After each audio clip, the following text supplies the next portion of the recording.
Good morning. I'm glad you're here. I want you to know that today's message is not for everybody. You will understand by the time I'm done whether this is for you or not.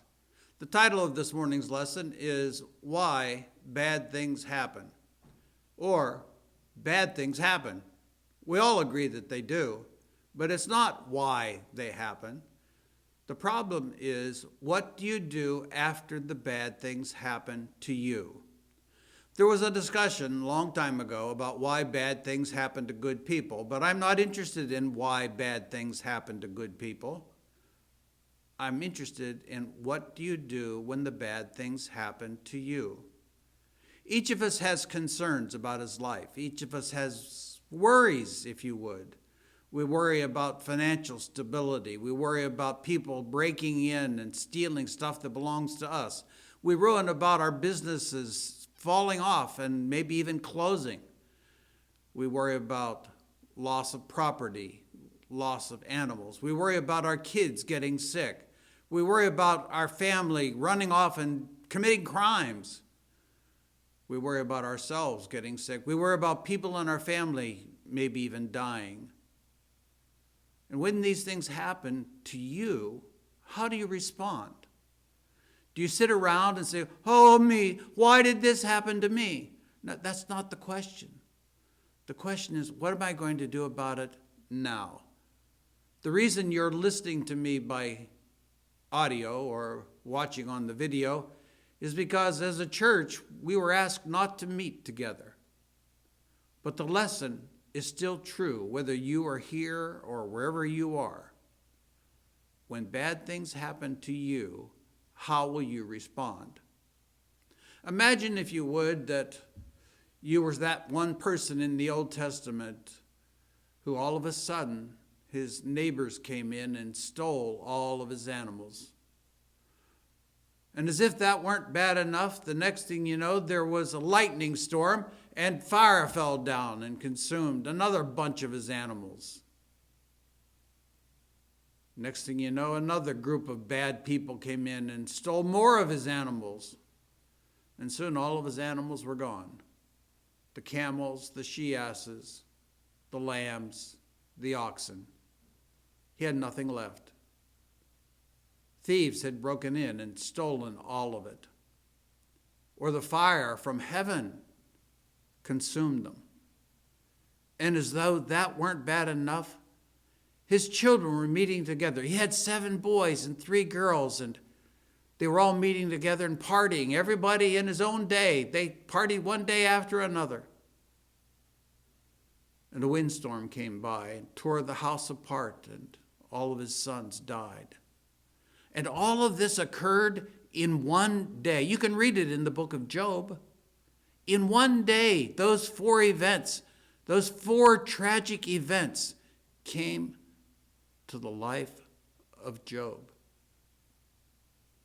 But what we don't often think is that Job wasn't alone in the loss of his finances. He wasn't alone in the thievery of his neighbors. He wasn't alone in the tragedy of the fire that fell or the wind that blew. Job had a wife. We all know what Job's response was, but what was her response?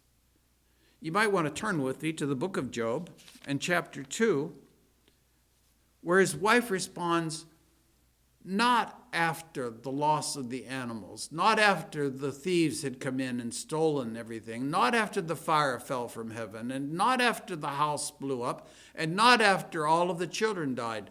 Her response comes after Job himself is physically attacked with boils all over his body. And yet in all of this, Job sinned not with his lips, nor did he charge God foolishly. But his wife, however, listen to her response in Job chapter 2 and verse 9. Then said his wife unto him, Dost thou still retain thine integrity? Curse God and die.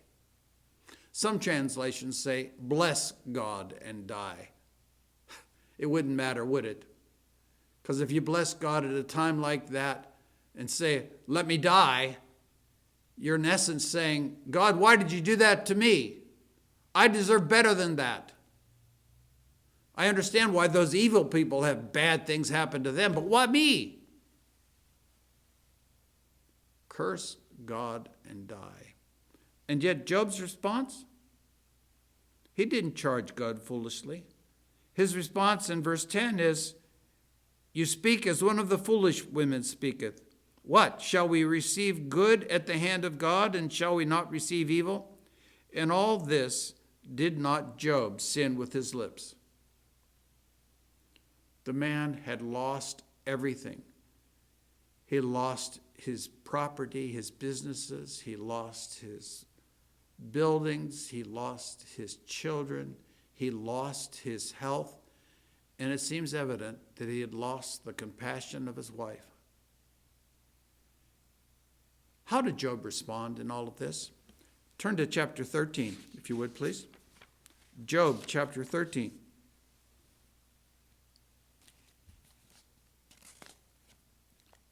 I'm giving you a second to find it. Job 13 and verse 15. Though he slay me, yet will I trust him.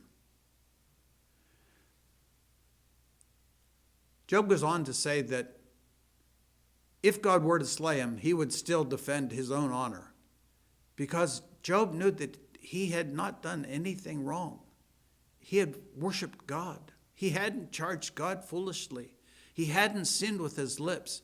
It wasn't any evil in his life that brought these things to happen. He just knew that a merciful and loving and wise and powerful God let all of this happen to him. Though he slay me, yet will I trust him. Turn with me, if you would please, to the book of Romans. Romans chapter 5 and verse 8.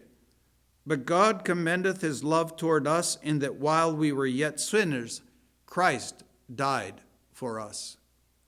It wasn't because of any good that we had done that Jesus put himself on the cross. In fact, it was because of the evil that we had inherited from Adam. It was because the evil that we had inherited from one ancestor after another, and it was because of the evil that we had done ourselves. While we were yet sinners, Christ died for us. Was it God's love while we were sinners, while we were evil, while we were undeserving of his mercy? Was it then that Christ died for us? Was it then that God loved us so much that he gave his only begotten Son? And the answer is yes.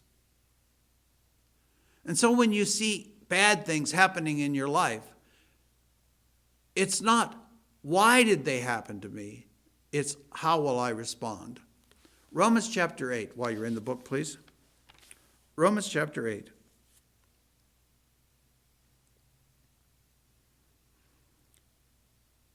And verse 32.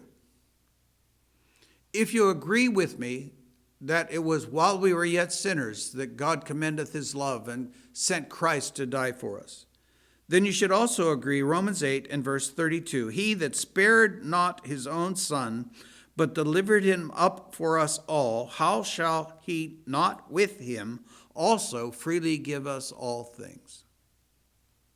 If God has given us his precious Son, do you think he will do evil to us because he doesn't like us? God loved us while we were yet sinners and sent Christ for us. And if God has given his Son for us, will he not also freely give us all things? Bad things are happening around the world. Bad things are happening to you and to me. How will we respond? Will we curse God and die? Or will we say, Lord, let me worship you.